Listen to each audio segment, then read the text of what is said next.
Okay, good evening, everyone, and thank you for coming. Our story this evening is about a legendary and iconic plane, the Spitfire fighter.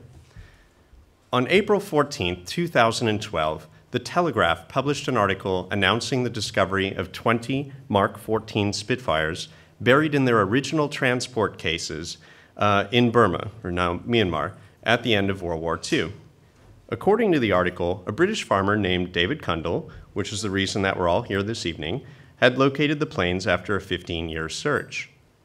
The story fired my imagination. World War II aircraft, lost in the jungles of Southeast Asia, preserved in their original transport crates. It sounded incredible. If the planes are indeed there, then their heritage value to the British would be incalculable. As Sebastian Cox, who's the head of the Air Historical Society at the RAF, would tell me in October this past year, if these Spitfires are found, it will be the single biggest find in World War II artifacts in our history. So I decided to pursue the story. Wargaming is a global video game developer and publisher. We make games about the tanks and planes and ships of World War II.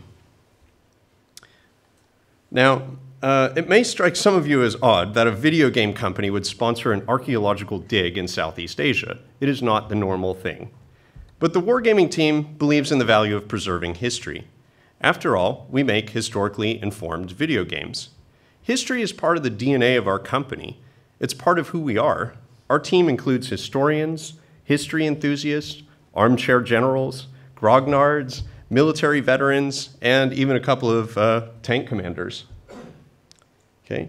And over the past year and a half, since our company has gained some prominence, we've reached out to museums and historical groups around the world to forge partnerships and fund exhibitions.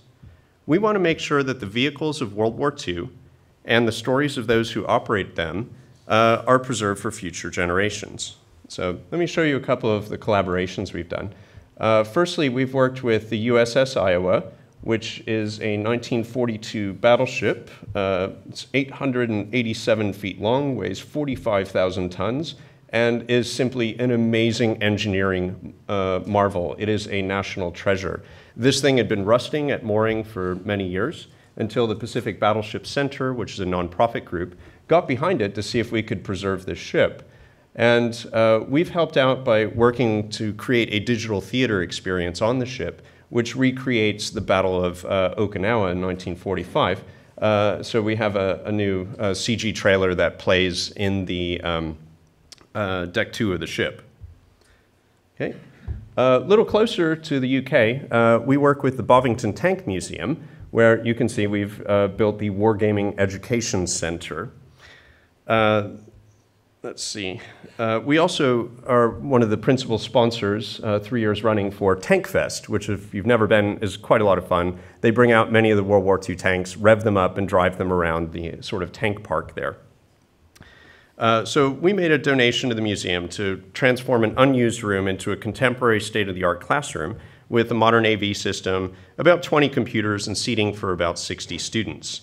And the Tank Museum's education service provides an important and proactive link with schools and teachers around the UK. And very close to home, here at the Royal Air Force Museum, both at Cosford and here at Hendon, we've been involved in the Dornier 17 project. So those of you who watched the news last week saw that at Tuesday afternoon, London time, the team at the Royal Air Force Museum, as well as SeaTech and other entities, successfully recovered a Dornier 17 bomber, the only known surviving copy of one, from the bottom of the English Channel off the coast at Goodwin Sands. The plane was then put on a barge by the Atlas lifting device here, and it was just transported to the Cosford Conservation Center, and is now, we're happy to report, safely ensconced in the hydration tunnels, where it's being sprayed with various chemicals to stabilize it and prevent all the sea salts interacting with the oxygen in the atmosphere and dissolving the plane. Over the next 2 years, conservation work will stabilize the aircraft. They'll prepare it for an exhibition here at Hendon to mark the 75th anniversary of the Battle of Britain. And Wargaming is delighted to be sponsors of this effort. Okay? So let me tell you about how our company got involved in the Burma Spitfire project. In April 2002, Prime Minister David Cameron met with the Myanmar President Thein Sein to discuss lifting sanctions. But one of the other topics they talked about was the repatriation and restoration of 20 crated Spitfires, which were reportedly left at Mingladon Airfield at the end of World War II. Okay, so this article appeared in the Telegraph, I think on April 14th, and it says the Prime Minister secured a historic deal that will see the fighter aircraft dug up and shipped back to the UK almost 67 years after they were hidden more than 40 feet below the ground. This story was then picked up and amplified with another Telegraph article that ran a story about David Kundal, the aviation enthusiast who claimed to have found the Spitfires at the airport. Very quickly, this went viral and global. So the Time magazine news thread picked up on it. It was aired on Fox News across the United States. And then from there, it was on BBC World News and Time and Business Insider and many independent dailies. The press would simply crescendo over the next year. After October, there were dozens more articles and then literally hundreds by the time we get to January. Okay. So, I was in the United States when all this was beginning to percolate through the press, and it struck me as just a fascinating story. So I Googled David Kundal, and at the end of April, managed to connect with him and offered to fly him out to San Francisco to our North American headquarters to talk with our team about his discovery. So on May 15th, he came to our studios and presented his evidence, and this included geophysical reports and photographs and other documentation.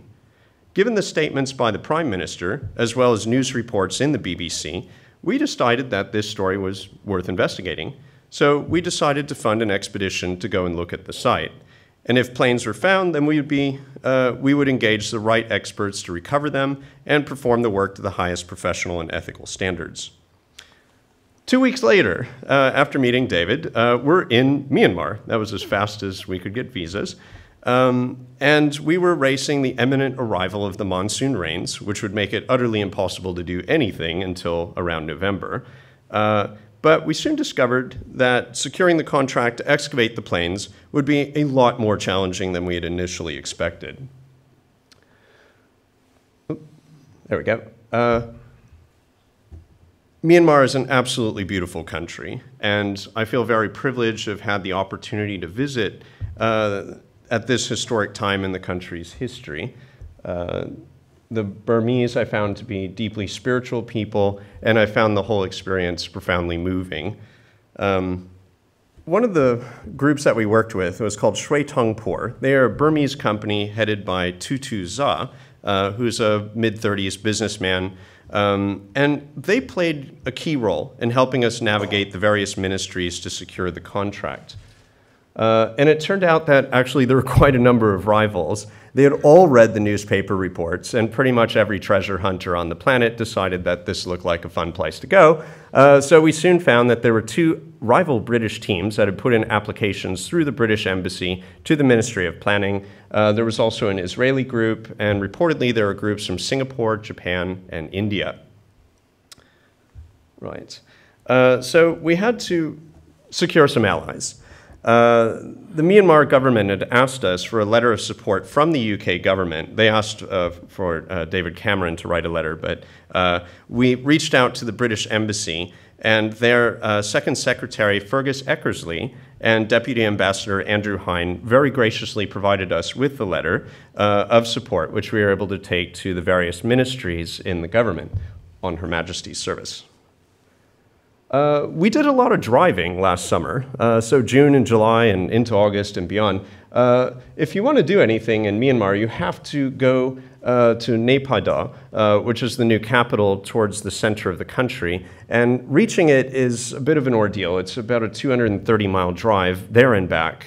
We did this trip more times than I care to imagine. It would be like driving across the continental United States there and back, I think is about how much driving we did. And along the way, we had many, many meetings with various ministers, deputy ministers, government officials, civil aviation authorities, and whatnot. We had to produce excavation plans, safety plans, and all kind of paperwork to make sure that everything was done up to highest standards.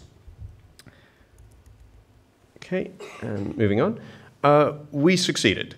So on October 16, 2012, Shui Tongpor, along with David Kundal, finally secured the contract, allowing us permission to excavate at the Mingladon site. The signing ceremony took place in the capital, and the Deputy Ambassador Andrew Hein would speak very warmly about the project as a joint heritage project to bring people together. And this sentiment was echoed by one of the Myanmar officials who also spoke at this event. Again, the news media turned out in force, and this story quickly circled the globe. Now, from June to September of last year, my main focus and our focus as a group was simply to secure the contract in the face of determined rivals. So during that time, though, we began to find some discrepancies in the story of the Burma Spitfires. We thus decided to assemble an expert team of archaeologists to undertake an independent desktop study of all of the documentary sources. So now I'll hand it over to Andy Brockman, who is with us on the expedition, to explain what it is that we found. Good evening, ladies and gentlemen. I'd like to echo Tracy's welcome to Hendon here tonight. Thank you for turning out to listen to us.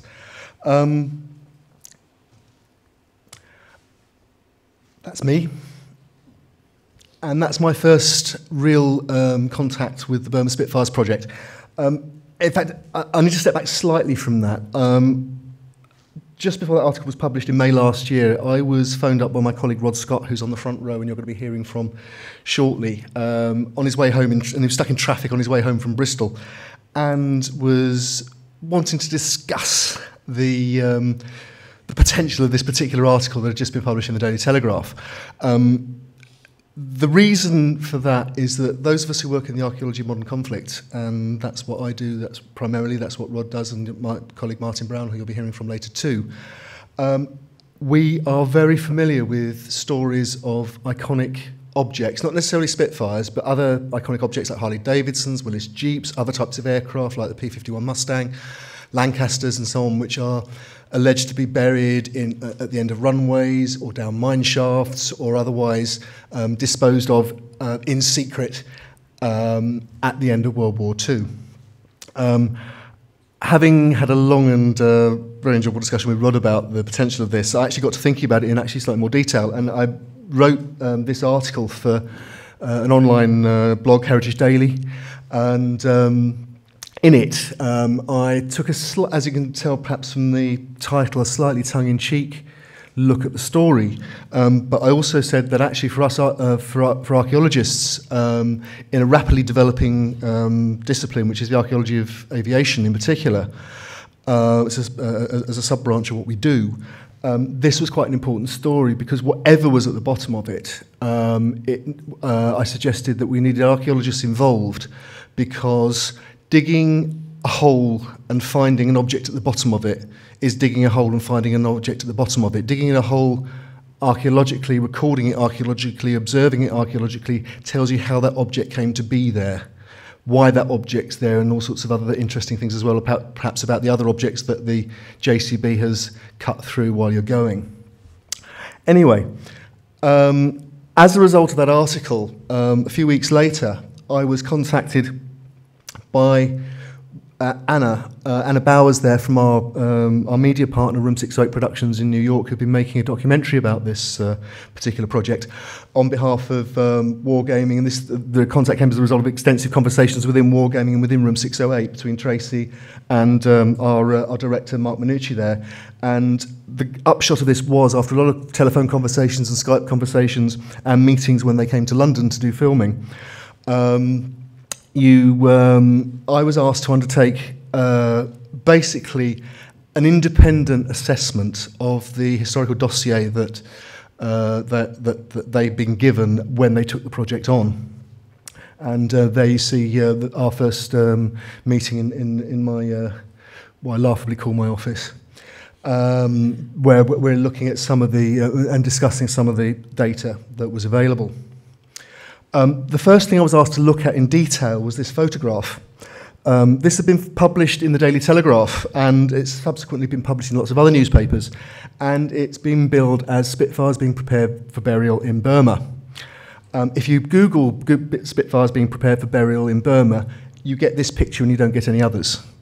That's because until this picture surfaced, there were no pictures of Spitfires being prepared for burial in Burma. We don't know the origin of this picture. However, when we looked at it in detail, we actually managed to pull a serial number off that box there. And it appears that, not conclusively, but it's highly likely that that is an aircraft that was manufactured in Britain and then sent to the Mediterranean, and is either an aircraft that ended up being written off in a crash in what was then Palestine, or ending up in Russia as part of the Lend-Lease to Russia. It's certainly not a Spitfire in Burma. Now, that immediately suggested that perhaps the rest of the evidence ought to be looked at in more detail as well.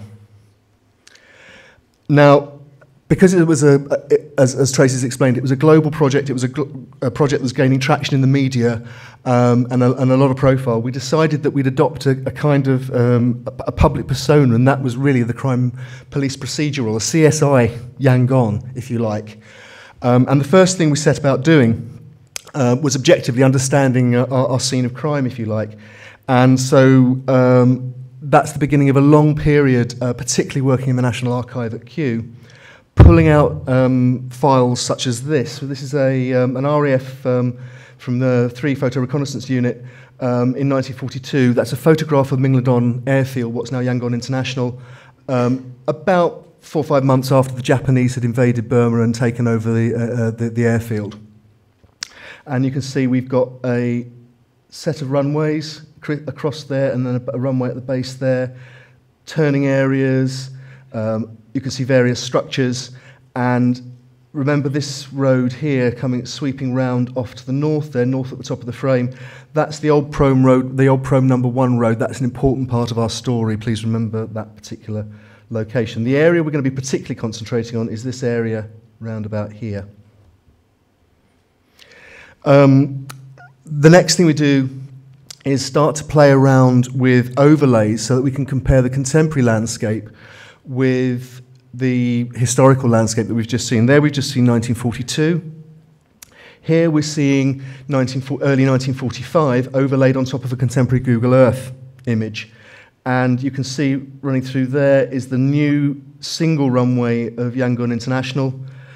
There's the Prome Road coming round, and it stops. And in fact, the modern road runs around the end of the airport, and we particularly identified 3 areas. Area A over here, which was in the legend of Mingladon, it suggested that aircraft may have been buried in that area. Area D up here is a known engineering and dispersal area for during the RAF and Japanese periods. Area C, again, we know there were structures both in the RAF period and in the Japanese period. And finally, Area B is another area that was indicated by apparent witness statements as to being the location for the burial of aircraft. And in 2004, geophysics work was done there, which suggested there were metallic anomalies in that particular area. Here is another piece of infrastructure. I'm showing you this picture, which was again the modern Yangon main runway overlaid on a different set of airport infrastructure.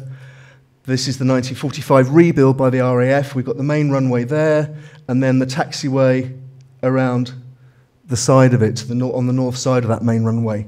I'm showing you that to give you the impression that we're starting to build up layers in the landscape. Just by looking at the photographs and maps and plans and so on that goes with this information, we've got a lot of things going on in a relatively small area of landscape, and we're trying to understand those, because if we are going to take this forward to field work, then we need to know what those things are and where they are, because they're likely to turn up in some form or other in the archaeological record.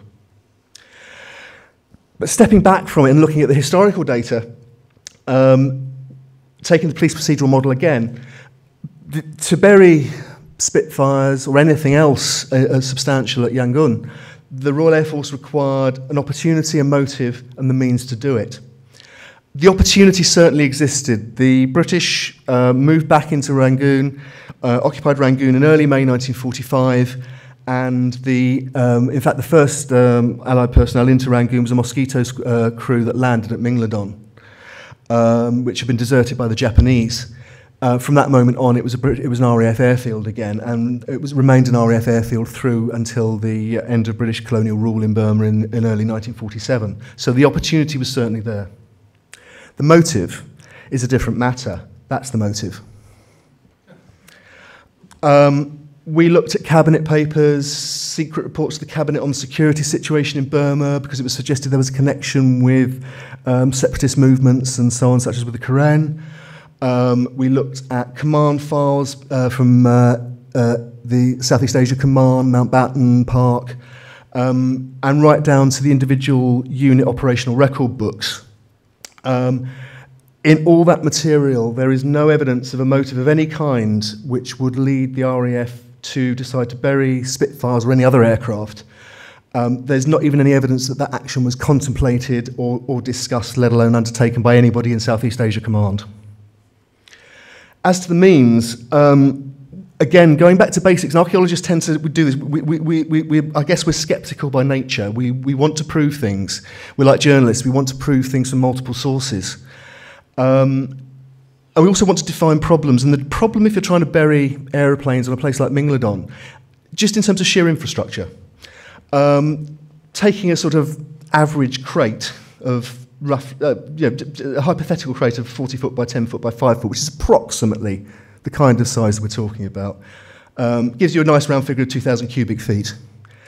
To bury, say, 16 aircraft, which is half the number that was the favourite number, which was 36, that's 32,000 cubic feet, or 10,666 cubic yards of material to remove, and then you've got to put it somewhere while you're burying your things, and then you've got to put it back. And if you put it back on top, you're going to have a great big mound if you bury the thing flush. Or if you don't bury the thing flush, you've still got settling issues, and you've got to tamp it down, and it's something that would leave a big mark in the landscape if you think about major excavations. The other thing is that commercial excavation is based on a productivity with a modern 360-degree tracked excavator of around 50 cubic yards of material per hour per machine. Obviously, these are broad figures, these are crude figures because of different soil types and so on, but give you a rough idea. So to dig a hole of that size, you're talking about 213 hours of continuous work for a modern machine. Could they do it? I talked about operation record books. This is from 132 Repair and Salvage Unit, which was operating out of Mingledon at this period. And the crucial line is here. This unit is expected to meet all the crane commitments to both Mingledon and Zayakwen, which was the sister airstrip to Mingledon at Yangon, with one serviceable base city vehicle, one Coles crane, and one Holmes wrecker is available for strip clearance. That's principal engineering unit. They've got 3 vehicles to work across 2 airfields. And in fact, the operational record books of that period are a story of shortages of everything from personnel, because there's a great churn of personnel because of people being repatriated at the end of the war, but also shortages of everything from just the everyday necessities of life for the personnel that were living in Rangoon at the time, to timber, local labour, heavy equipment, as you can see. Here's another example of the problems that the RAF was facing. This is the RAF Mingledon operation record book, the actual command of the airfield, and it basically refers to the taxi tracks and elements of the runway being continuously under repair. The infrastructure is in appalling condition. It's in June 1946, so it's nearly a year after in fact it is more than a year after the British have moved back into Rangoon, but they're still having huge problems making Mingledon a functional airfield. And the key thing, Commandant Royal Engineers has been had all this brought to the attention of him, him and his staff. That's because the RAF did not have any of its specialised airfield engineers in theatre. They were reliant on the Army and the Indian Royal Engineers to supply their infrastructure needs for major construction. We also have these fantastic paintings that are here in the archive at Hendon from Thomas Barclay Hennell, showing the kind of work that was undertaken at Mingledon in that summer of 1945 as they're extending the runway. As they're extending the runway in this lower picture here, and repairing the runways and taxiways. And as you can see, they've got bulldozers, but you can't dig a hole with a bulldozer, graders for levelling, and here the principal tool is the pick and shovel in the hands of a local labourer or a Japanese prisoner of war. That's the workforce that was available to do that 216 hours of continuous work. So is there a contemporary evidence for what actually happened to surplus aircraft at Mingledon? And there's a lot of it. Starting at the very top of the chain of command with Sir Keith Park, who was the Air Commander in Southeast Asia at this period. And in his report, which he wrote, was published in the London Gazette in 1951, but he wrote it at the end of the war. He said, during the months from May to August, just May to August 1945, and he's talking about southern Burma here, the repair and salvage units returned to service 830 aircraft and dismantled a further 420 which had been written off. That's 420 aircraft, and he specifically uses the word dismantled.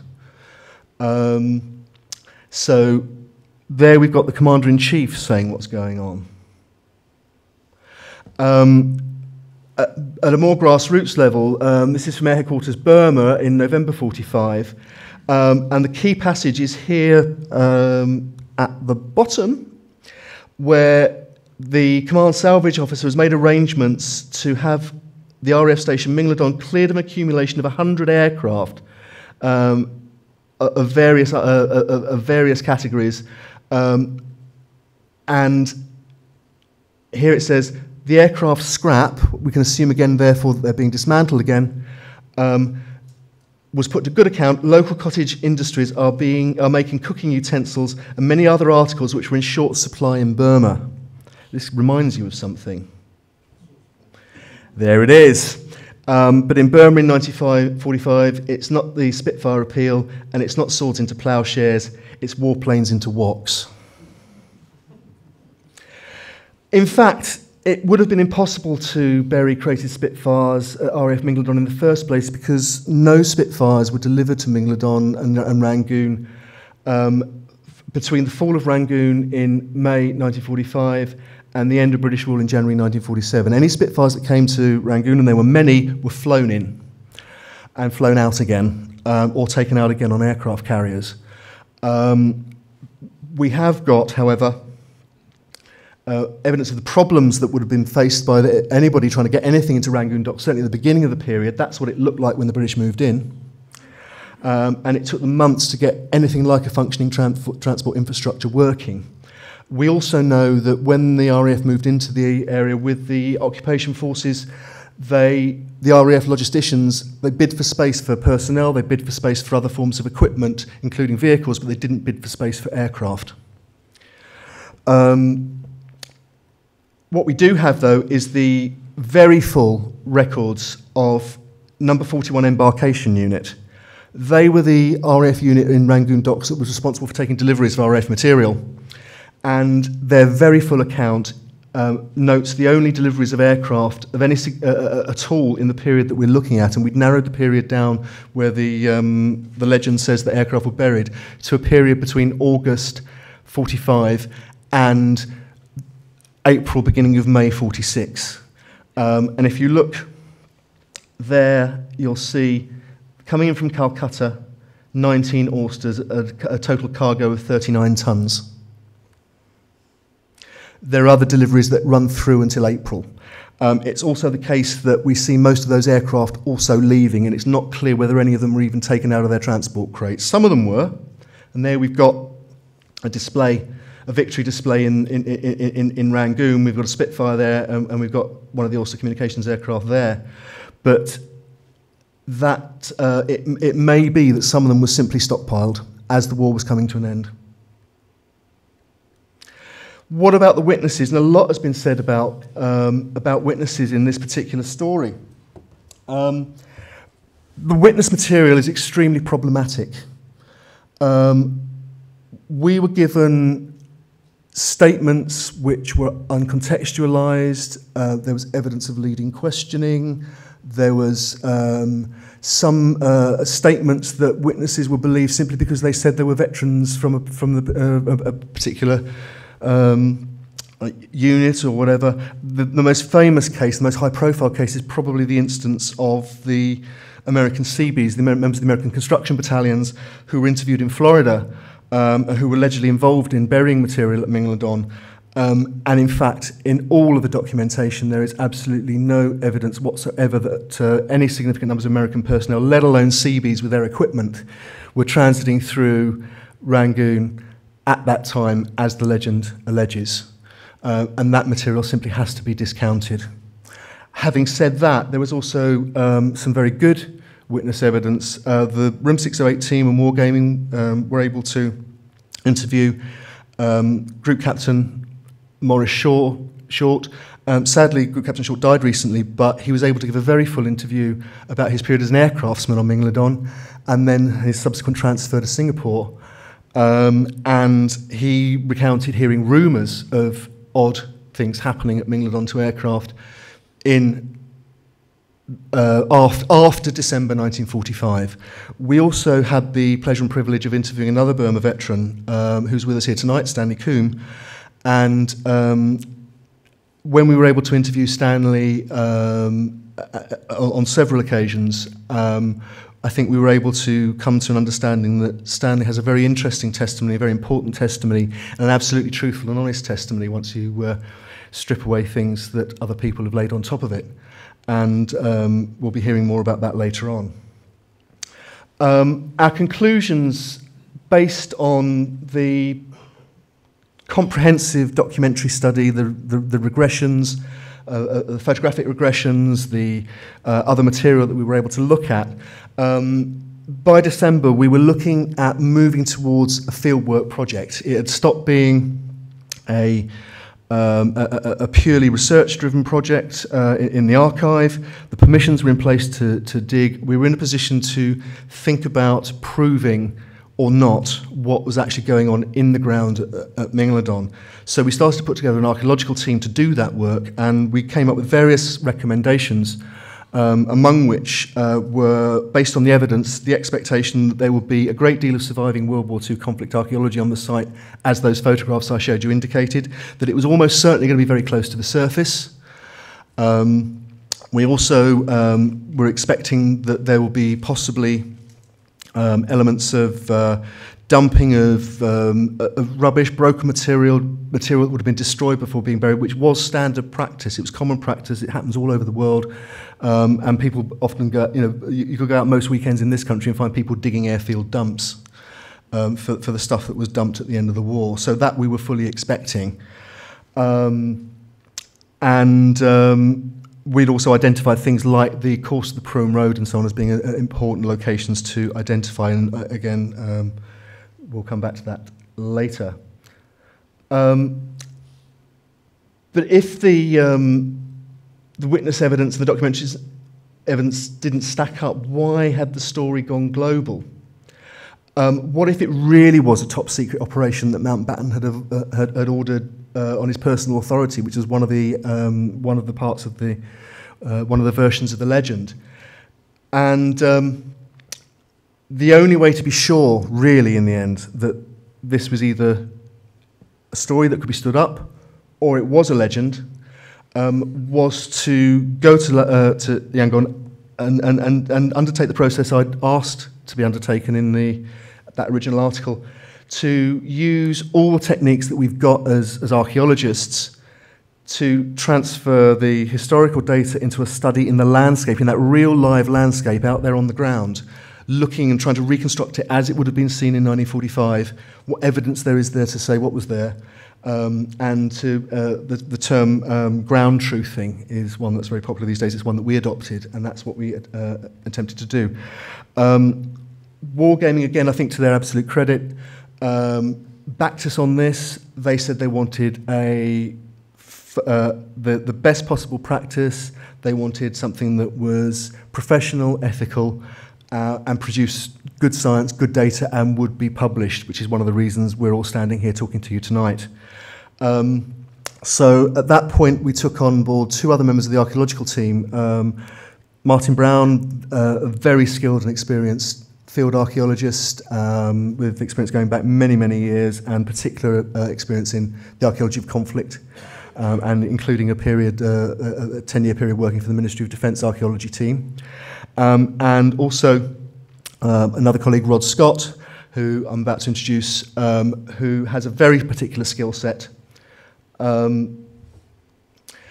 as well as being, again, another very experienced archaeologist with experience on sites of all periods, and including a lot of work on the Western Front in France and Belgium. His day job for the last 30 years has been as an ammunition technician with Her Majesty's Armed Forces. And he has a particular also expertise in historic ammunition. The first thing that we always do is a desktop assessment.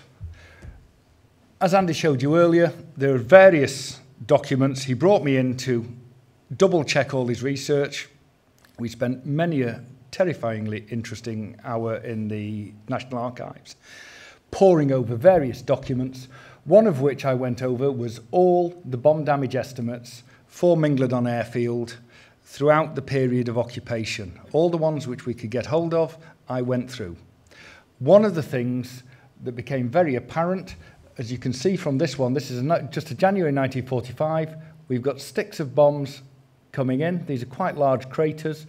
I can't actually remember what the aircraft were on this, but I would suggest they're something around the Liberator or possibly larger size. They look about 250 pound, maybe 500s. Everything was dropped on here. They go as small as 30 pound, they go as large as 1,000 pound. One of the things which became very apparent on several of them, they said, we were also dropping 1 in 10 with delay fuses. The best way of stopping people using a runway or infrastructure is to drop bombs with delay fuses that are sitting there under the ground, not having functioned, and then at random times over the next 24, 36 hours, they explode, causing much more trouble, consternation amongst the troops who might happen to be standing on top of them at the time, and can in effect shut down the runways and the whole infrastructure of the site. The problem with those is they do actually have a bit of a habit of not functioning. They are particularly touchy. They are probably the worst that we can encounter within the occupation, and the possibility of 1 in 10 of them being there when they dropped thousands of bombs on the site is not really great news from an EOD perspective. The other thing is, although the site was not fought over by ground troops particularly, it was defended. And if it was defended, the troops were there with weapons and ammunition. There is no guarantee on both occasions when it was handed over to the opposing side that they took that with them. In fact, I dare suggest that on both occasions when it was handed over to the other side, whatever was being used for defence was probably abandoned there. So there is a possibility that we may come across that as well. Having overlaid it with, as Andy showed you earlier, with the modern runway, we then start to get the targeting areas showing up as to what was dropped in what location. The interesting one here is the runway that's there. If you look at the 1940s, we have severe damage to the runways at that time. This is the modern runway, and this is the area that we're interested in, with the prom road coming down here, and exactly the location where we want to dig, with all sorts of ordnance within the area. As Andy also said, one of the other hazards, it is not a hazard, but it is human remains. It is not a hazard because we are very capable and very competent and able to deal with human remains. We will dig them forensically, and we will give them the best possible chance for identification and recognition. However, Everything grinds to a halt when you find one. You have to be very, very careful. It takes time, and also, as a very emotive subject, and the fact that we're guests in this country, there's no guarantee what will happen to the dig should the locals suddenly say, no, well, you have to stop now because human remains have been found and we're taking over. So human remains are a hazard, but they're not a hazard. That's all I'm going to cover on that. The art of archaeology has many pitfalls and problems.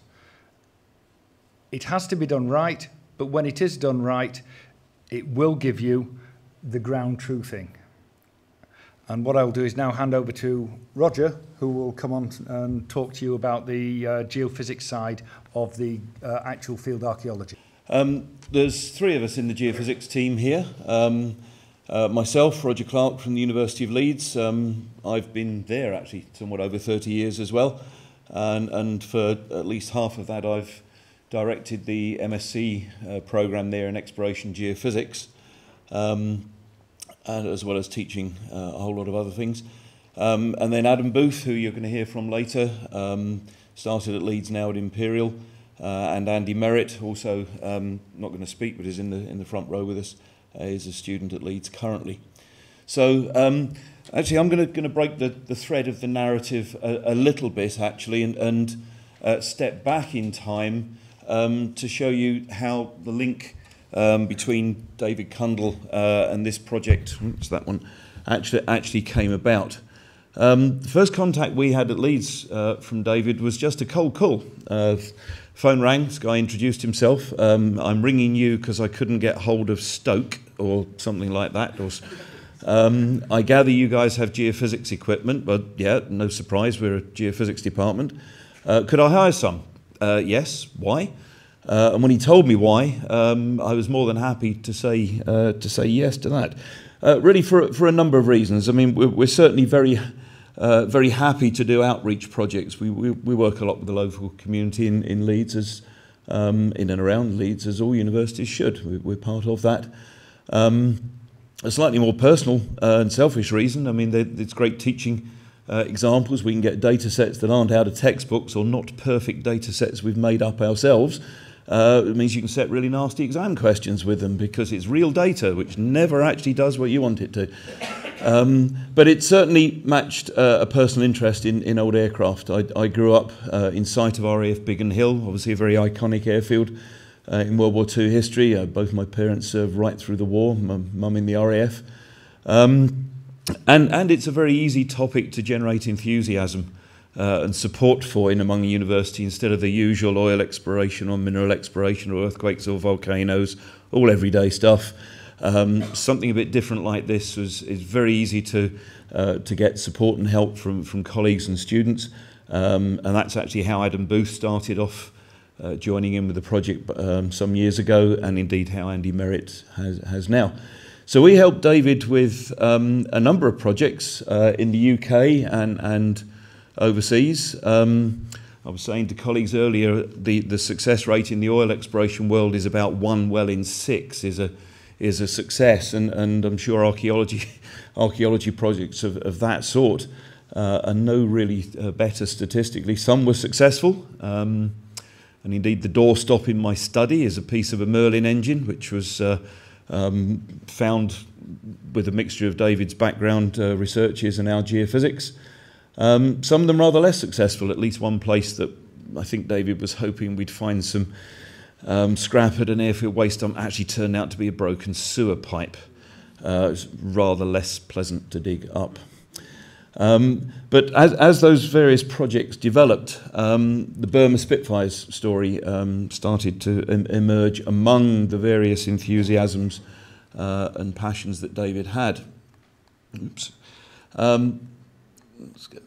So David started out certainly narrating the story to us, and using his own funding and with guidance from us about how to operate some equipment, how to design some surveys, did a number of reconnaissance geophysical surveys out in Yangon, either himself or, as you see there, a number of small commercial contractors, and did work with him. Obviously, back at that stage, we're talking about around the millennium, give or take. Burma was a delicate place to be involved with. One thought a little bit hard about associating even yourself with it, and certainly one's own institution, University of Leeds. But the way in which David was doing that work was something we felt very comfortable with. It wasn't really just parachuting in big teams, brushing everybody else aside and getting in there and doing the stuff. It was involved a very great deal with locals.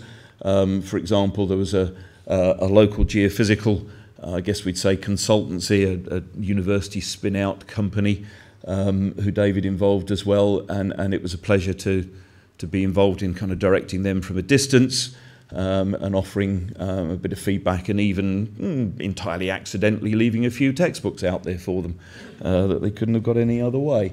And that style of work was something that we felt we could go along with, as well as, of course, the huge excitement of this iconic legend of Spitfires being out there. That developed, as I say, in 2004. We actually went out and did some field work.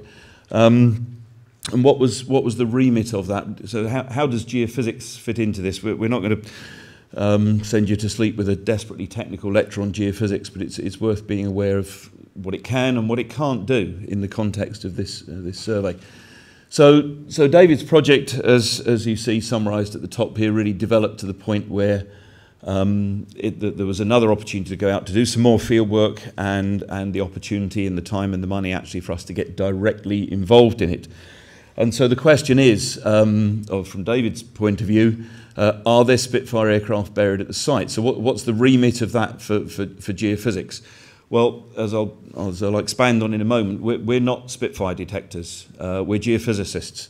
And our job, our skill set, is to make maps of various properties that we measure at the Earth's surface and try from that to predict, to divine, some would say, what the subsurface is like in terms of its physical properties, things like density and sound wave speed, and in this particular case, electrical conductivity is what we're going to get onto. So if you're looking for a Spitfire, are there areas of this former RAF airfield that have got unusual subsurface physical properties, something that stands out as different from natural geology? Are they at the kind of depth that matches the stories that you've heard narrated already? And are their characteristics, their shape and so on, consistent with what you'd expect from a buried Spitfire? So, a buried Spitfire as a geophysical target. It's not the kind of field practical you get to do very often at a university, is go out and take a Spitfire and bury it and do a survey over it and see what you find. But that's the case with a lot of the things that we look for, and we're reasonably skilled at saying, okay, here are the materials it's made of, compare that to natural geology, what contrasts are we going to see, what kind of methods should we go out and survey with. So a Spitfire is really, in our terms, just a lump of metal, the odd bit of plastic and perspex as well, I'm sure, but principally it's a lump of metal. But it is mostly aluminium for weight saving. It's not steel, it's not particularly magnetic, therefore, but it is, in contrast to most natural rocks, very, very electrically conductive. So that's a starting point. But then you think, okay, it's going to be in a crate, although, as you've seen from Andy, not terribly convincing there would have been crates there, but if they were there, that crate would be full of air, water, sludge, mud. Well, maybe, but a metal is something that would still stand out rather significantly. So the technique that we have focused most on at the 2004 survey was a thing called the electromagnetic methods, EM surveys. Now this is simply a grown-up industrial version of a metal detector that you'll see amateur enthusiasts out using on fields and so on, hoping to find a medieval treasure trove, or successfully in some cases. But it's a rather bigger scale piece of equipment than that that we use. So here is such an EM34, as it's called. These are a couple of students from Imperial College and Colorado School of Mines, not actually doing a field survey, I would say, because that should be there on the ground. If she was doing it properly, I suspect they're on the way to the cold beer tent out on a field trip in hot Colorado. But here is Adam Booth, not on the way to the hot beer tent at the Yangon site that we've surveyed. How does this toy work? It summed up basically, these are basically two radios. One of the coils is transmitting a radio signal both sideways to be listened to by the other coil and down into the ground. And if there's anything conductive there, electrically conductive, that material acts as another radio aerial and retransmits the signal back up. So if there's something conductive there, this receiver coil here is two signals rather than one. Crudely put, that's about it. The attraction of this big scale of equipment instead of the little thing on the end of a pole, it is still very fast. You don't actually have to peg anything in the ground or whatever. It works about as fast as you can walk and log the numbers. But because it's fairly widely spaced like this with these big aerials, it can see down to about 20 meters depth at most. The disadvantage of it, which is what makes it a reconnaissance technique, it's fast for reconnaissance, but without going into the technical details, it's not easy to fix the depth of the target that you see. You can see some features that may be almost certainly are very shallow, just under the surface, or somewhere in the depth range that the instrument is sensing to, which in our case is going to be about up to 8 or 10 meters. So they're the surveys that were deployed for 2004. Now the caveat. The EM method, or indeed any other geophysical method, is not a Spitfire detector. That particular piece of equipment, yeah, it's a metal detector, detects electrical conductivity variations. So, yes, it might rather wonderfully be a Spitfire in a crate, and this superb model was made by Martin Brown's colleagues at White Young Green. But in terms of the maps we make and the anomalies we find, could be these. It could be pierced steel planking in widespread use during World War II.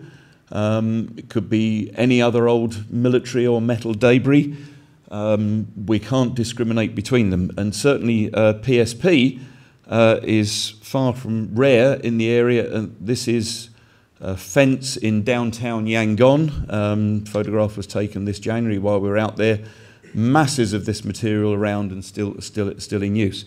So in terms of what we can and can't do, if we find no anomalies whatsoever, fine, we can turn round to the archaeologists and say it's not worth the expensive and dangerous, potentially, task of excavating a hole on a conflict site in this area because there's nothing out of the ordinary in it as far as we can see. If we see an anomaly, then we can be more positive and say, yep, there's something worth following up, as you'll hear in a minute, perhaps with more higher resolution geophysical techniques to try and pin it down a little bit better. But it is, again, necessary but not sufficient evidence of there actually being buried aircraft there. It's just buried conductive material. So with that kind of landscape of what we can and can't do, how we can and can't do it, what we offer, I'll now turn over to my former student and now colleague at Imperial College, Adam Booth, to talk about the 2004 surveys. Okay, good evening, ladies and gentlemen. Thanks for turning out in force for this event. As Rog said, my name is Dr. Adam Booth. I'm at Imperial College London. But at the time, 2004, I was just about to start a PhD at the University of Leeds in the School of Earth Sciences. I guess I was enthused by David's project. I still am. It's been an amazing adventure. It's been great to be part of. But critically, I sort of had time on my hands in 2004 and was able to go out with David and consult on his project. I'm going to talk you through the evidence that we collected in 2004 for there being some burials having taken place, or at least geophysical data that supported that hypothesis. What you can see over here is a map of the modern Mingaladon Airport in Yangon. Our survey site is here. I'm sorry the map's in a slightly different orientation to what the archaeologists have shown, but this is where we're working. And I'll just zoom it in rather over here. We have a survey area that David Kundle led us to off the back of some of his conversations with the veterans. And he said, you know, if we're surveying around here, we're probably looking in the right place for an initial reconnaissance. So we define an area that's about 100 metres long and 180 metres wide. You'll notice that the modern runway forms the kind of baseline to our survey grid. So we went in here and conducted a whole series of electromagnetic measurements with our electromagnetic gear. Is that going to advance? Hello? There we go. Okay, so this map you may have seen. Equivalents of this one were released to the press. They appeared on forums and newspapers and all sorts of things. So you may be familiar with the general shape of this one. What you're looking at is essentially colour-coded electrical conductivities. So the more intense the colour, the higher the electrical conductivity. If you see things that are very strongly white, they're things that we would interpret as being electrically conductive in the subsurface. Just for reference, there's the runway of the modern airport. So we get two clear zones that are anomalously electrically conductive. Obviously enough, you know, the big white blobs. And we're quite encouraged that there does appear to be something there that has an anomalous electrical conductivity in the subsurface. And we, as Roger said, the depth estimates you get with this EM apparatus are not the most accurate that we can possibly get with other geophysical methods, but we're confident that these come from up to 8 metres depth. So they're somewhere within the top 8 metres, 25 feet of the ground surface. And that's consistent with some of the hypotheses that David Kundle had.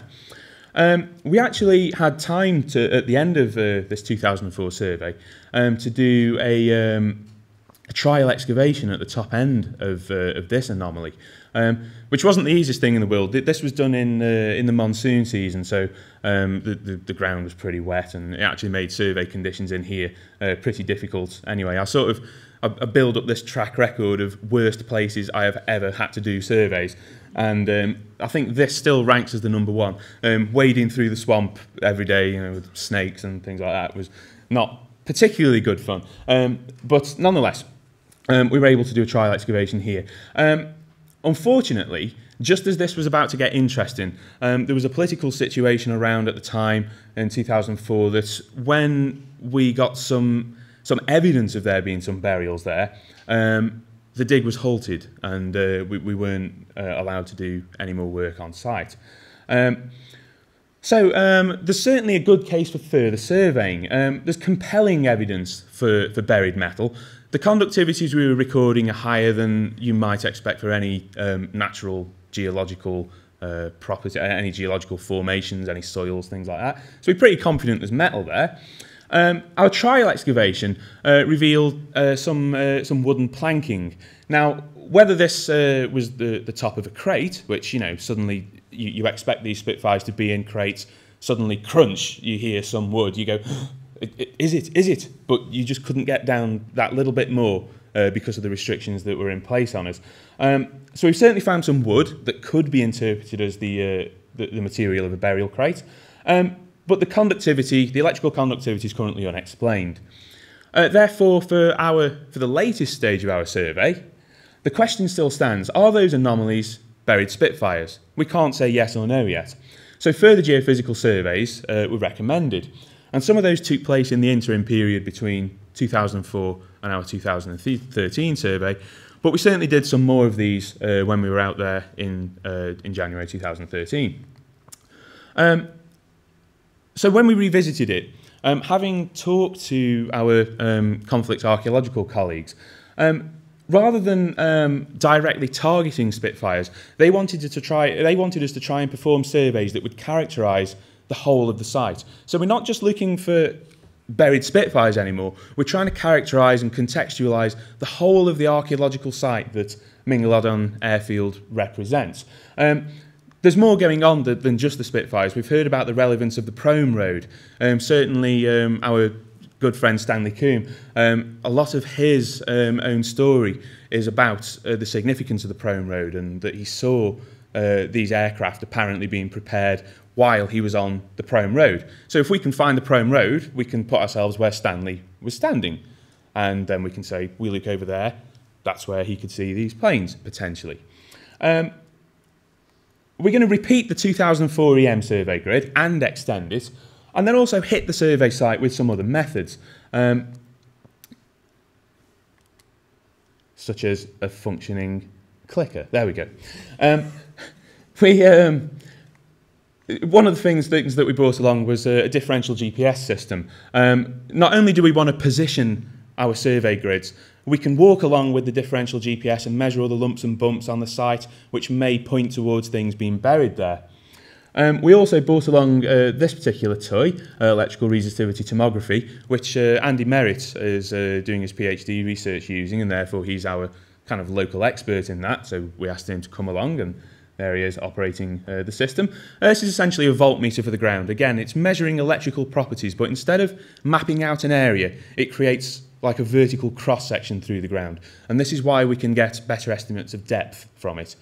We don't just map out from the surface, we actually see in depth where these conductive bodies may be. The third extra technique we brought along was magnetometry.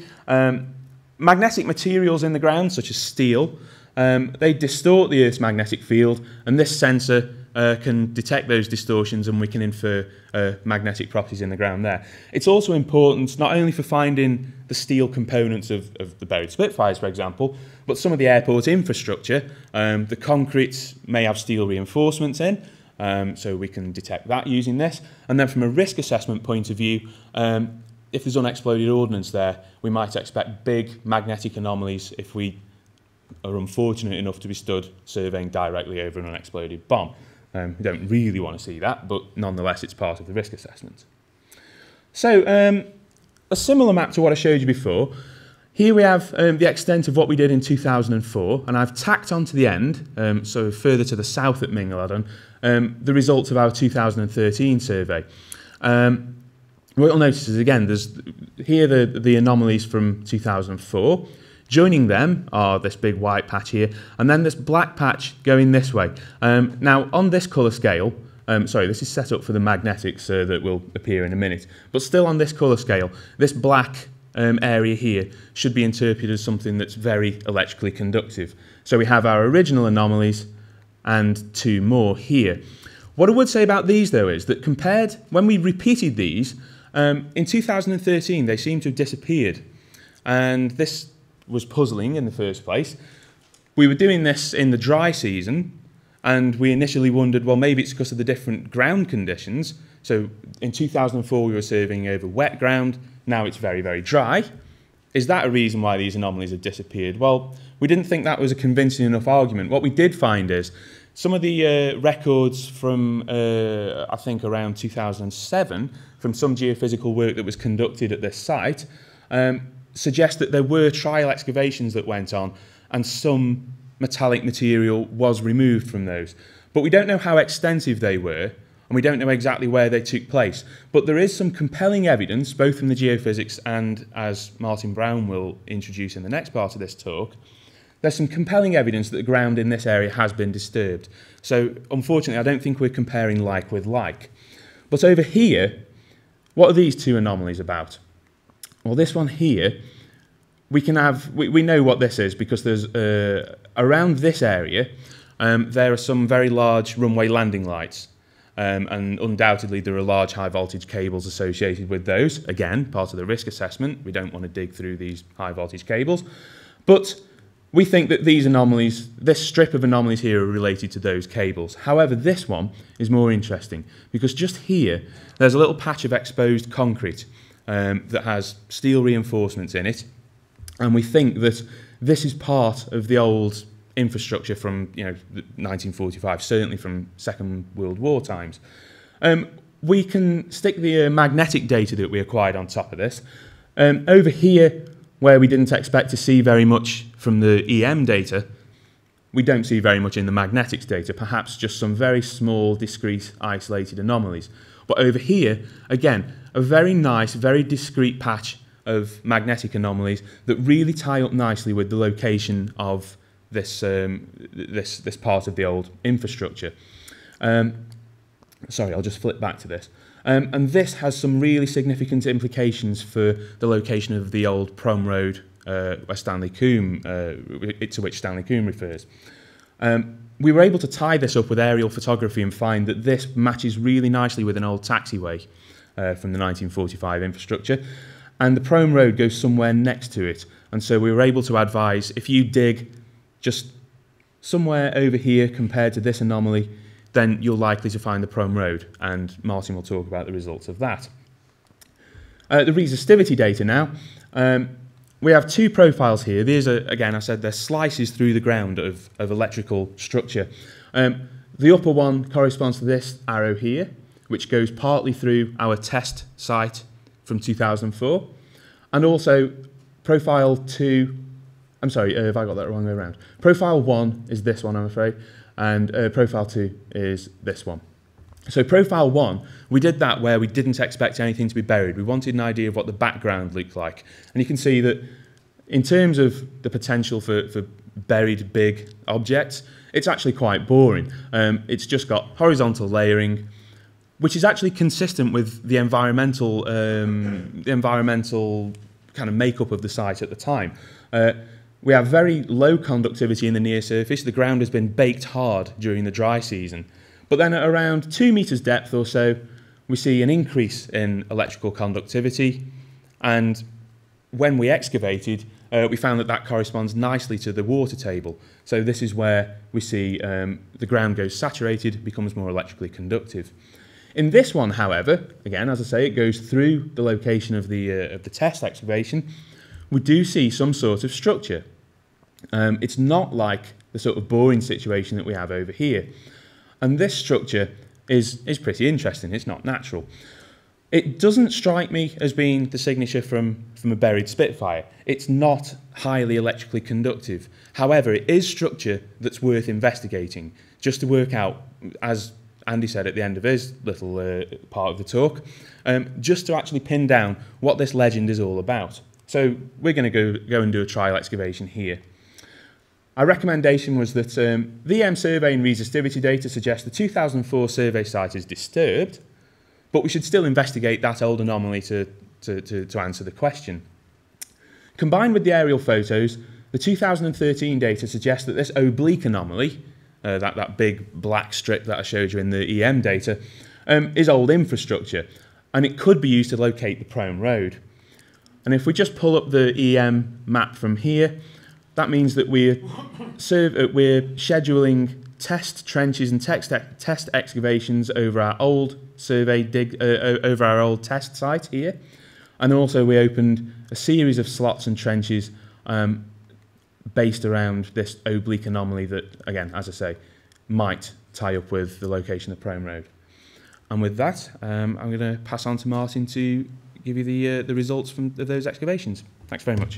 I'm Martin Brown. I work for WYG. I'm an archaeological consultant. Over the past, however many years it is, I've done everything from working on site, digging holes, actually not that far from here, working for the Museum of London. I've worked for English Heritage, a couple of county councils, and as you heard, 10 years with the Ministry of Defence. One of the exciting things about being approached by Wargaming to be part of this project was that for 10 years I had people ringing me up, or when I was visiting their site, bending my ear and saying, oh, if you go and look over there, you'll find the, delete as applicable, Harley-Davidsons, Spitfires, etc., etc. Kubelwagens at Luggerschul's, my favourite.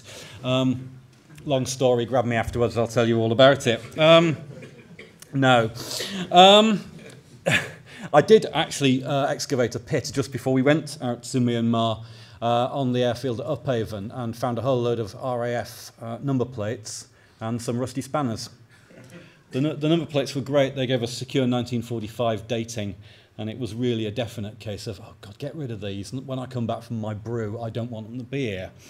which was nice. Anyway, my role was not so much, like everybody else, to dig up Spitfires. It was to continue the CSI analogy, to be the crime scene manager, or the SOCO, the scene of crime officer.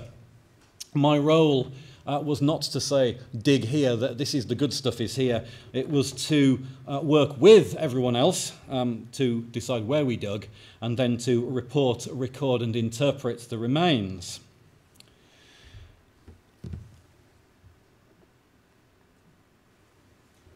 So I do that every day of my life, my working life. I do evaluations for people. Our clients come, we do desk-based assessments, we get teams out on site, we find out what's there, we report, they then work accordingly as a result. It's a standard evaluation. Normally we don't have this sort of thing happening on day one. The site was blessed. The snakes were conjoined not to bother us, and didn't. And this was important cultural ritual being undertaken by our key partners. It was an unexpected delay. It was really important to them. It was thus really important to us. But it was one of a series of unexpected delays, along with not being given service plans by the airport. I can understand that. I suspect if I turned up with a team outside Terminal 3 and said we're going to start digging holes looking for the buried Messerschmitts, the airport authority might look at me a bit funny. But we were beset by bureaucracy. Even when we thought we'd anticipated it, and you heard about Tracy's endless series of meetings, there was always another delay, to the point at which on one occasion some trenching had to be done at the insistence of the airport by night when the airport was closed. Not ideal. You never saw Time Team doing that, did you? It's not ideal.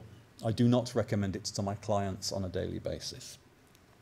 However, when we were able to dig, and thanks to JCB for the magnificent kit that they gave us, for those of you who are thinking, here's an archaeologist, he's going to talk about teaspoons. Not this one. You can do an awful lot of work with one of those. Good stuff as well. Positions for trenching were agreed collaboratively. It was very important we had buy-in from everybody on site, whether that was the airport manager, the STP site manager, who was an absolute star, geophysics, David as project initiator, and myself as archaeologist, and Manny, our machine driver. But that's basically what's going on there. And you can see Rod doing close protection, if you will, by monitoring the strip for any remains that are coming up, but also keeping a close eye in case there's anything that looks unpleasant and that we need to be careful of.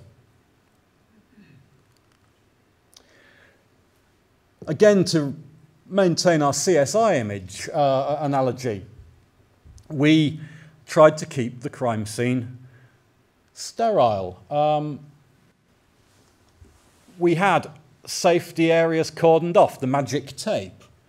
This satisfied me because I didn't want to see anybody get driven over by a big yellow trowel, but it also satisfied not only the airport authorities but the transport minister, who was obviously keeping quite a close eye on things because we were digging holes on their hub airport.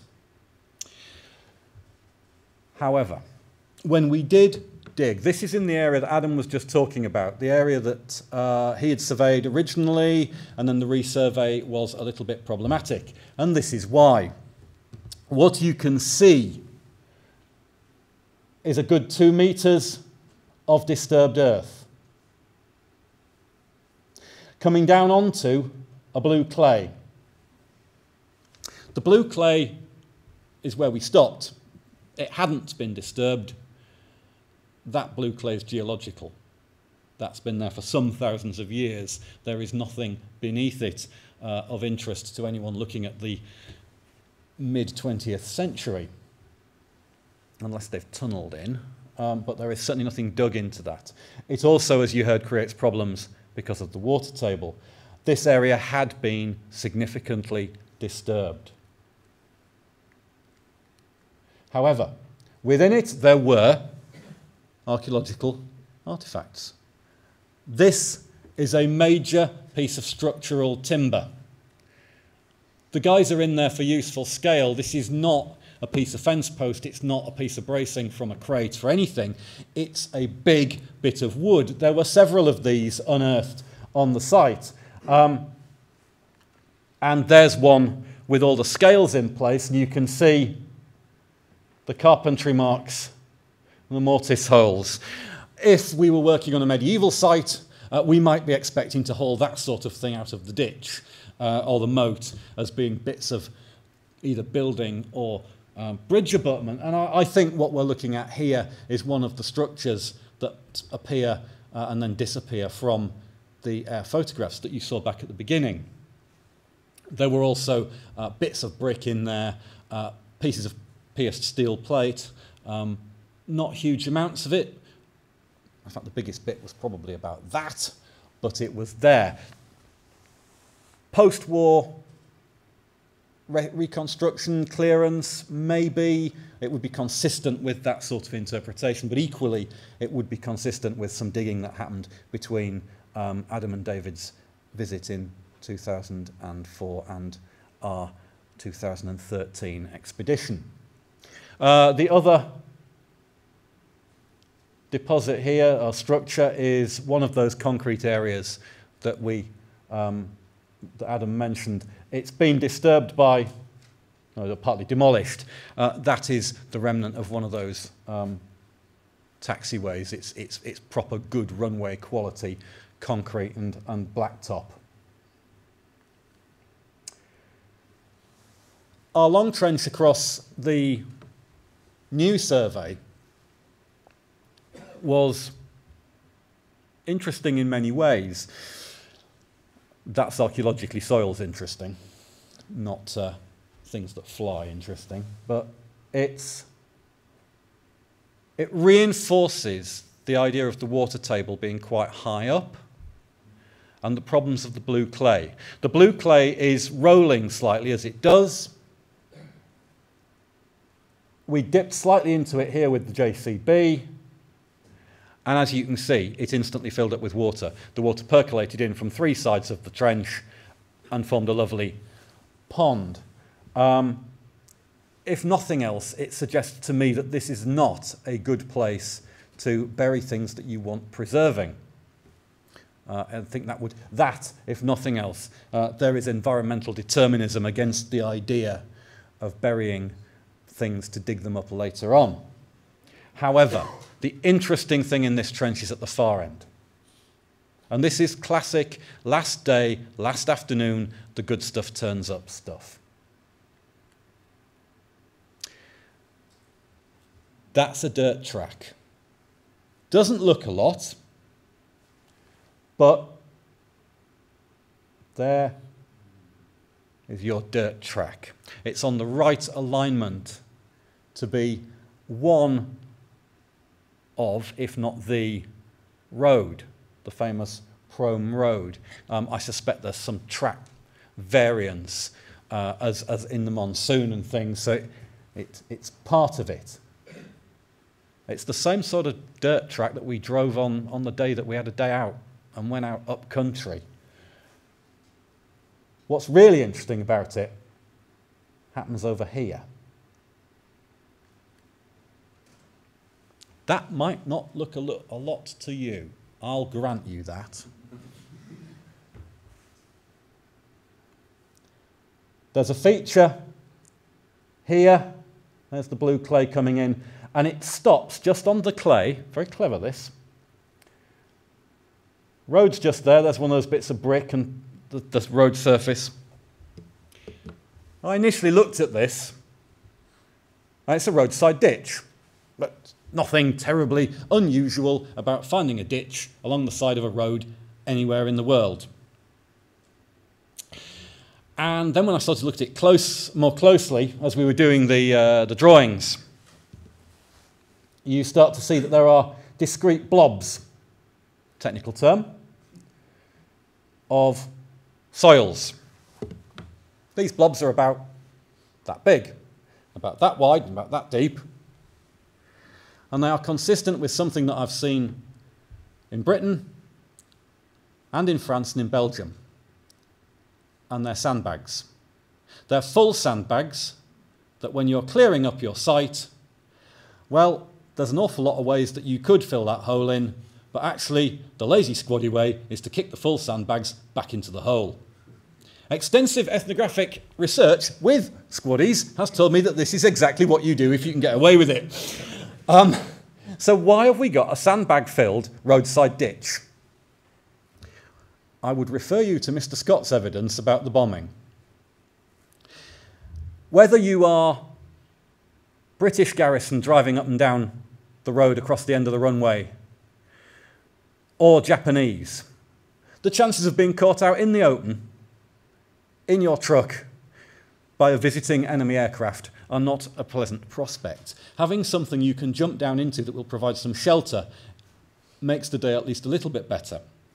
That's interpretation 1. Interpretation 2 was also referred to by Rod. Rudimentary airfield close defence, you go to somewhere like Biggin Hill and you've got your pillboxes and your battle headquarters and all those lovely things. Out here, if you haven't got that, actually having a roadside ditch that you can turn into some sort of fire trench is better than nothing. And frankly, if someone starts shooting at you, better than nothing really is better than nothing.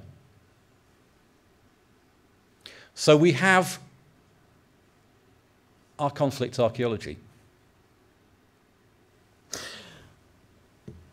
It's not big, it's not sexy, but I was really pleased we saw it.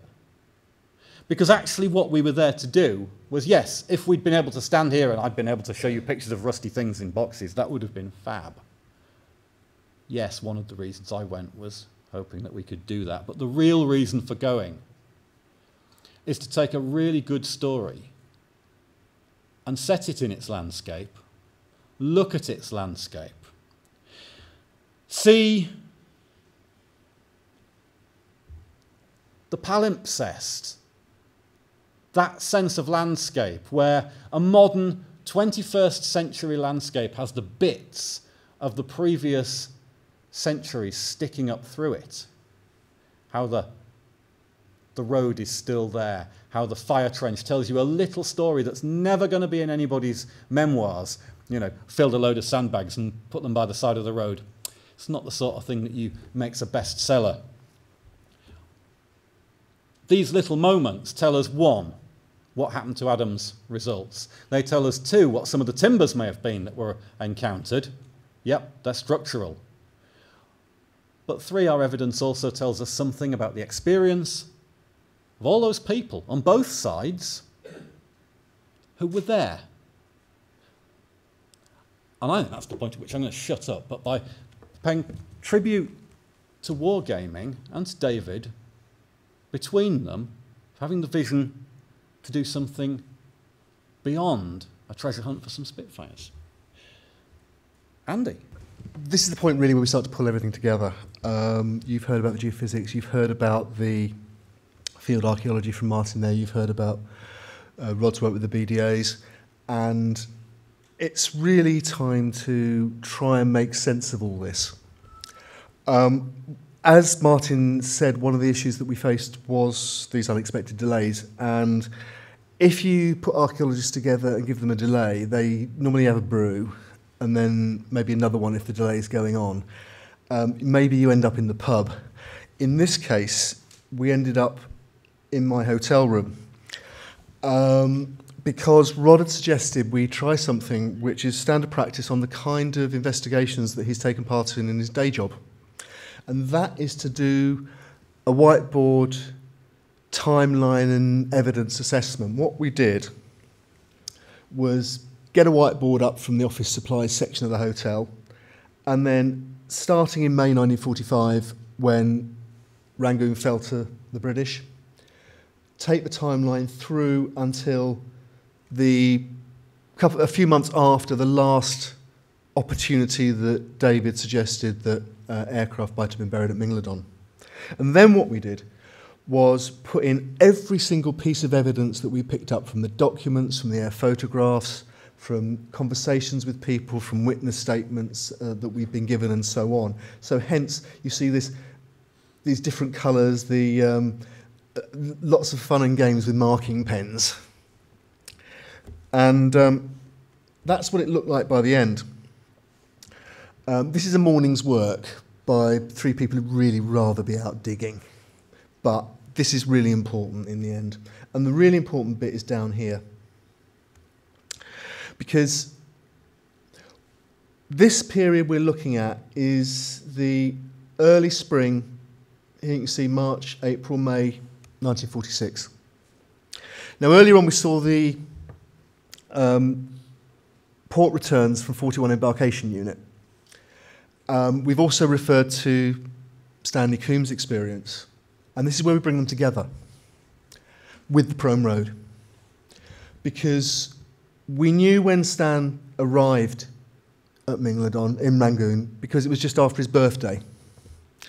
He'd been posted elsewhere, and he'd been posted to Rangoon to join a new unit, and was travelling up country on the back of an army lorry. And as he describes it, he was driving up the old Prome Road out of Rangoon at a point when he's near that old maintenance and dispersal area that I showed you on the air photographs, just on the southwest side of the site we were working. He looks out of the side of the vehicle and sees crates and activity. The next day, he's back on the airfield doing a job, and he asks an RAF man what was in those crates over there, because he can see them from the other side of the airfield now. They're still there. And the RAF man says, "Would you believe it, mates, they're Spitfires." What we can tie that to is a delivery of more Osters that 41 EU took delivery of in that period in April 1946. We've also got the aircraft that we saw delivered earlier. We don't know if they were even taken out of their crates, as I said earlier. So it's possible that either aircraft in crates or the crates themselves, because remember they're short of timber and things like that, they may be stockpiling stuff for reuse or whatever. We don't know. But we've got the coincidence of what Stanley sees and a candidate for what he's actually seeing, plus all that activity that we showed you in the images of the runways and the rebuilding and the maintenance that's going on the runways. At the same time, we also see evidence for what's really going on in terms of Spitfires. If you look down here, we've got evidence that Spitfires are sent to Seletar by aircraft carrier from Rangoon, and further Spitfires, Mark 8s this time, are given to the French, who are just reoccupying French Indochina and are just beginning to face the insurgency that turns into the French Indochina, the wars of French Indochina and the war for Vietnamese independence, the Viet Minh. And in fact, one of the Spitfire squadrons that is based at Mingladon is flown out to Saigon to offer a show of strength in support of the French at exactly this period. And so we have that coming together of the evidence which we think offers an explanation, certainly a strong working hypothesis for what the origin of this story is. It's a coming together of certain activities, certain objects and artifacts that are observed by people and interpreted by people, and that then get passed on to other people. And so the evidence-based case that we have is that while the opportunity existed for the RAF to bury aircraft at what was then RAF Mingladon, now Yangon International, the means and the motive just doesn't exist. The technical difficulties, the shortage of labour, the shortage of timber, the shortage of heavy equipment, not to mention the physical difficulties of that site that you've seen with the work that Martin and Adam have described, it makes it physically virtually impossible that this could have happened. there's ample evidence to the contrary, in fact, that Spitfires and other aircraft, many, many hundreds even of other aircraft, are disposed of in ways that are attested all over the world as the fighting powers demobilise and get rid of surplus equipment, worn-out equipment, and so on.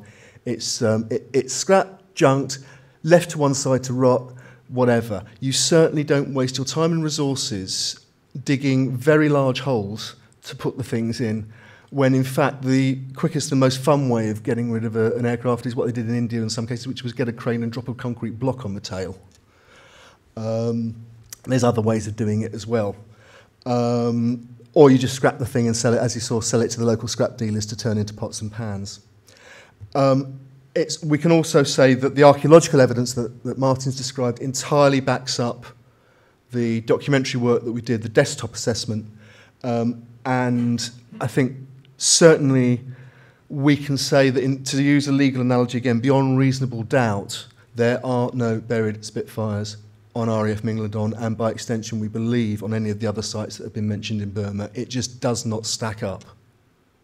Whichever way you look at it, whichever way you twist it. Now, it doesn't mean it was a wasted project, it doesn't mean it was a wasted journey, because what we have done, I think, and all of us have been involved in, from David as project initiator down, is a journey of exploration really into our relationship as human beings with these histories, with these iconic objects, with this, in this case, this lost war.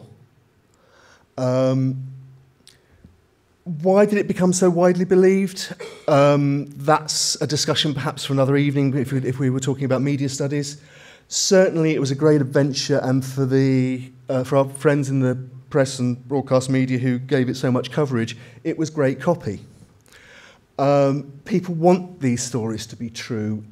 Spitfires, the Harleys, the Willis Jeeps, the Irvine jackets that are boxed up brand new in a barn in Lincolnshire, you know, they're all iconic objects. We'd love them to be there. The quest story is a universal story in folklore, and it's compelling. You know, think of Odysseus, Jason and the Argonauts. And also people like a mystery. And certainly in this day and age, when probably trust in our politicians and governments is an all-time low, we love a conspiracy theory. We'd love to think that Lord Louis Mountbatten, one of the greatest self-publicists in probably military history, would have had a back channel to initiate a project like this. It would be a fabulous story if he had. Unfortunately, we can say he didn't. I think also, and this is where I have to step back and look at these stories as a generic part of the human experience, really. So I'm no longer talking about the Burma Spitfires project. I'm talking about the way myths come to be part of our daily lives and come to be believed by, if not everybody, by a significant number of people if certain circumstances prevail. There's a standard work by Elizabeth Loftus, who's an American psychologist. She's an expert in the generation of memory and how memory can be affected by external circumstances. And she wrote about misinformation, that misinformation can cause people to falsely believe that they saw details and that were only suggested to them. Misinformation can even lead people to have very rich false memories.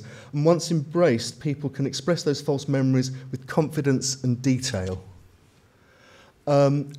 She goes on, in the real world, misinformation comes in many forms. When witnesses to an event talk with one another, when they're interrogated with leading questions or suggestive techniques, when they see media coverage about an event, misinformation can enter consciousness and can cause contamination of memory. Does anyone watch Ancient Aliens on the History Channel? And then a final comment from Ross and Anderson about belief and people's abilities to maintain belief. They say, as you can see, belief can survive potent logical or even empirical challenges. They can survive and even be bolstered by evidence that most uncommitted observers would agree logically demands some weakening of such beliefs. They can even survive the total destruction of the original evidential basis. In other words, some people can find themselves in a psychological place, whether it's about the lone gunman or the Titanic wasn't the Titanic or the astronaut, the moon landing happened in a film studio in California, that in spite of all the evidence, and in fact because people are challenging the evidence, it makes people more determined than ever to believe. I'll finish with one more quote, and it's one of my favourite quotes. I think all historians should remember this one, because it's one of the earliest historical accounts in British literature. It's a monk called Nennius who wrote a book in Wales, and he wrote the first real historical study of King Arthur, this great folk hero, this great iconic figure of literature and nationalism. And he wrote of his book, which was basically a compilation of evidence. He said, this is the translation from the original Latin, "I have made a heap of all I found." Now, Nennius's book is a wonderful book. As history, it's extremely dubious. These stories, these myths, these urban myths, I think are also wonderful stories. They don't hurt anybody, maybe a few bank accounts, but people can survive that. These stories are a part of us, and I think we should treasure them, cherish them, try to understand them as we've done here, and that's where I'm going to leave it and hand back to Tracy. As Myanmar continues to open up to the possibilities of tourism and business with foreign partners, we hope our small part will inspire future projects which seek to explore the links between our various peoples and the people of Myanmar, which were forged in war and the struggle for independence, but which we can now explore together in a time of shared hope. With that hope goes the further hope that one day the families of veterans and military historians and enthusiasts will visit conflict sites of the forgotten war in Burma in the same way and the same numbers as visit the sites of conflict in northern France and Belgium, and that when they do, they will look, wonder, and remember, as we did, at the Commonwealth War Grave Cemetery outside of Yangon.